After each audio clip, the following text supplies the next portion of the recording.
मनुवादी मानसिकता की जो लोग हैं वही 80 से 90% पदों पर बैठे हैं पूरी जुडिशरी में। किसी का हक है 100 का, आप उससे छीन कर उसका 100 हक उसको 5 दे रहे हैं और उसका एहसान जता रहे हैं, तो वो न्याय नहीं होता, वो न्याय के साथ एक मजाक होता है। तो कोई अगर किसी पॉलिटिकल पार्टी को किसी नेता के बारे में कुछ बोले तो वो बोलते हैं कि देश को बुरा मत बोलो। जिस प्रकार से अगर किसी जजमेंट को क्रिटिसाइज करो तो वो बोलते हैं कि न्यायिक व्यवस्था को क्रिटिसाइज कर रहे हैं। जो हम लोगों की, जो अम्बेडकरवादियों की ताकत है वो सच और हमारी हिम्मत और हमारे नंबर्स और हमारा कैरेक्टर और मॉरल, जो उनकी ताकत है, जो अम्बेडकरवादी नहीं है उनकी ताकत है झूठ। साथियों नमस्कार, मैं हूं नीरज पटेल और आप देख रहे हैं नेशनल जनमत। इस समय मेरे साथ महमूद प्राचा जी हैं, किसी परिचय के मोहताज नहीं हैं, इसलिए जहां जहां संघर्षों में जरूरत पड़ती है किसी अच्छे एडवोकेट की, तो सुप्रीम कोर्ट से लेकर के तमाम अदालतों में आपकी लड़ाई लड़ते हुए देखे जाते हैं, इसलिए क्योंकि बाबा साहब के अनुयायी हैं। इस समय देश में जिस तरह का माहौल है, आपको लगता है कि संवैधानिक संस्थाएं बची रह पाएंगी? अगर इनको रोका नहीं गया, जो हालात चल रहे हैं, तो मुझे नहीं लगता हमारी संवैधानिक संस्थाएं, जो कि पहले से ही चरमरा चुकी, इतने हमले हो चुके हैं उन पे कि अब वो बिल्कुल तरह से टूट चुकी हैं। जो फादर स्टैन स्वामी के साथ जो अभी हुआ है, उससे जुडिशरी शायद, अब हम लोग कभी जुडिशरी को माफ नहीं कर पाएंगे, ना जुडिशरी अपने आप को माफ कर पाएगी। जो ये तो ऐसा सिर्फ आप विरोध करने के लिए कहते हैं, उसकी कुछ ठोस वजह है?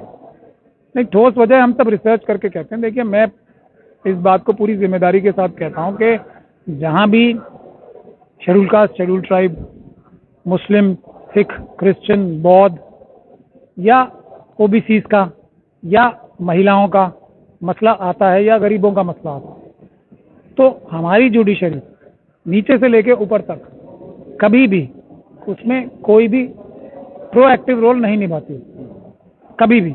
ऐसे हम सारी जजमेंट एक के बाद एक हम डिस्कस कर सकते हैं। बहुत सी जजमेंट्स ऐसी हैं जो कि आपको देखने से प्रथम दृष्टया लगेंगी कि ये अच्छी हैं, लेकिन कभी भी एक भी जजमेंट ऐसी पास नहीं हुई है जिससे असली न्याय संविधान के अनुसार इन सब कम्युनिटीज को, इन सब ग्रुप्स को, क्लासेस को, जैसा बाबा साहब ने संविधान में लिखा है, उनको कभी भी ऐसा न्याय जो कि उचित न्याय हो। लेकिन न्याय में भी बहुत फर्क होता है।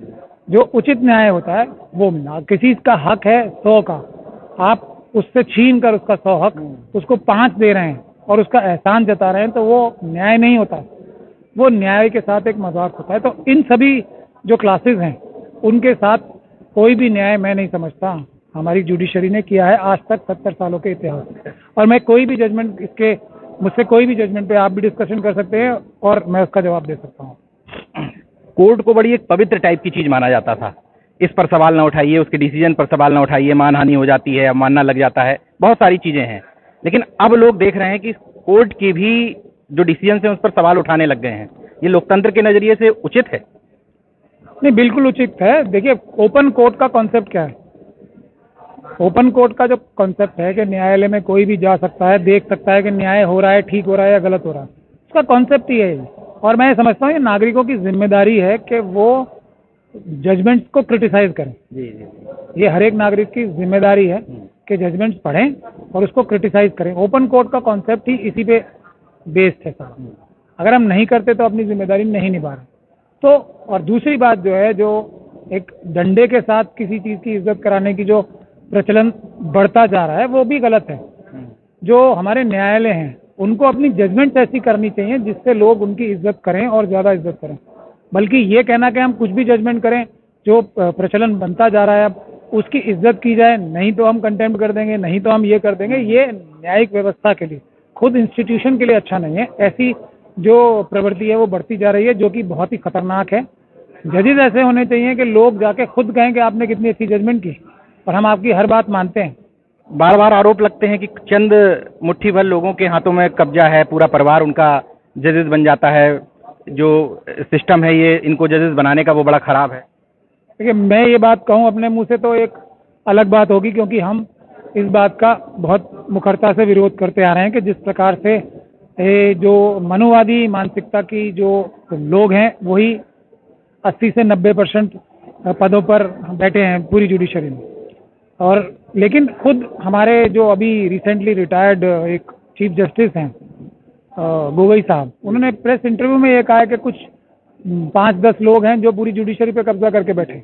तो ये तो मैं उन्हीं के शब्द बता रहा हूँ, ये वो व्यक्ति कह रहा है जो कि लंबे समय तक सुप्रीम कोर्ट में रहे, लंबे समय तक चीफ जस्टिस रहे, मुख्य न्यायाधीश रहे भारत के सुप्रीम कोर्ट के। तो वो जब स्वयं इस बात को कह रहे हैं कि सुप्रीम कोर्ट में जजमेंट मैनेज होती हैं, सुप्रीम कोर्ट में न्याय नहीं होता है, बल्कि मैं खुद अपना केस लेके सुप्रीम कोर्ट में नहीं जाऊंगा, ये बात मुख्य न्यायाधीश कह रहे हैं देश के सर्वोच्च न्यायालय के, तो आप समझ सकते हैं कि हम लोग तो इतनी सख्त बात तो हम भी नहीं बोल पा रहे हैं।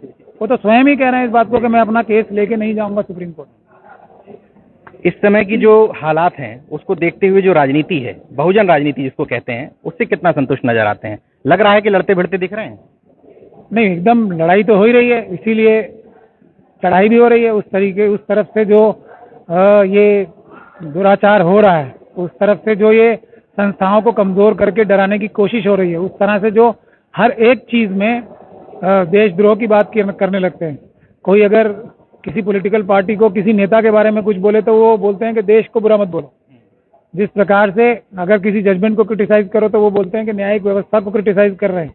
तो ये इस बात का साफ सबूत है कि कहीं ना कहीं बहुत ज्यादा डर और चिंता इस साम्राज्यवादी व्यवस्था में है, जो कि सिर्फ कैपिटलिस्ट फोर्सेस के हाथ में, कुछ जो इंडस्ट्रियलिस्ट है उनके हाथ में टोटली खेल रही है। तो डर है उनमें, इसीलिए तो पुलिस का इस्तेमाल होता है।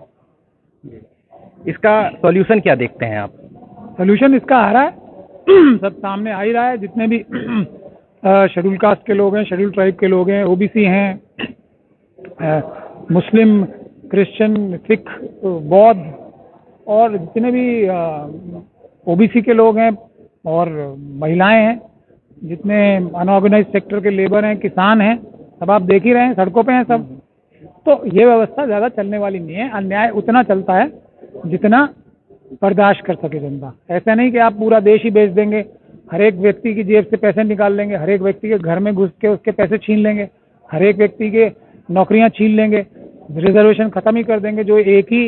जो बराबरी लाने की एक ही तो छोटी मोटी व्यवस्था है, उसी रिजर्वेशन को छीन लेंगे आप डायरेक्टली, इनडायरेक्टली, लेटरल एंट्री करके।